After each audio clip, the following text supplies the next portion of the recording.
Alrighty, today I wanted to teach you about a subset of contact juggling known as palm spinning. The basics of it are pretty simple. You imagine a circle around the palm of your hand, and you try to move the ball around that circle, moving from stall point to stall point, places where you can stop the ball and control it. And you want to practice thumb to pinky and the opposite direction, pinky to thumb, around the circle. One direction is usually easier than the other, and when you're starting out, one hand will usually be easier than the other.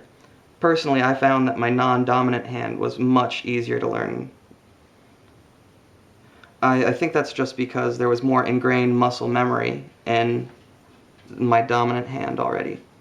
So it made it easier to teach it a new motion like this. Now, you can use one in each hand as such, and you want to practice those variations.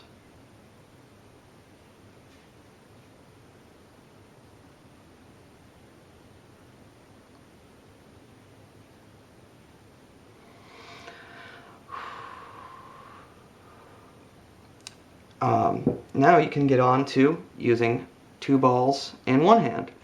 Now there's a slight stylistic distinction here. There's balls together spinning, where you try to keep them in contact at all times. And then there's separated spinning, where you try to keep them from touching at all.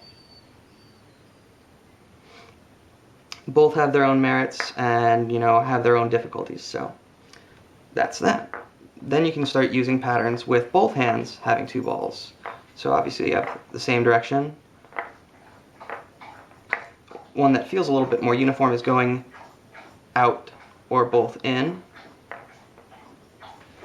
Now we're going to get into a slightly more interesting option called compound circles.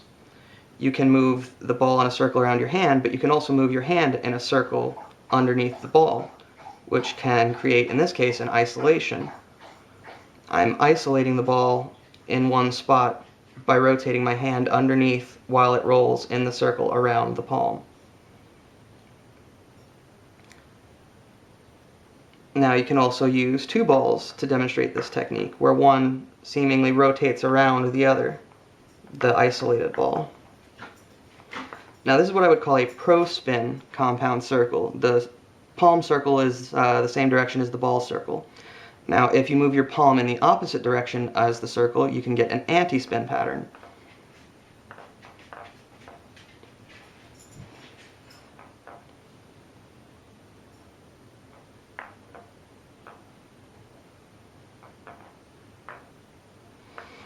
Now, once you start moving into patterns that incorporate compound circles with both hands, you can make some very visually striking patterns.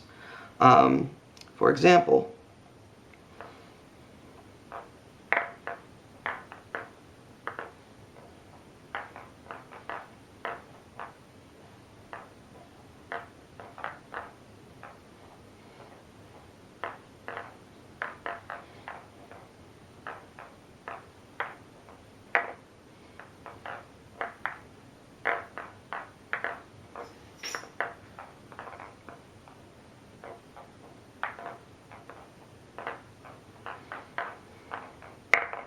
and there you go. That's some basic palm spinning patterns.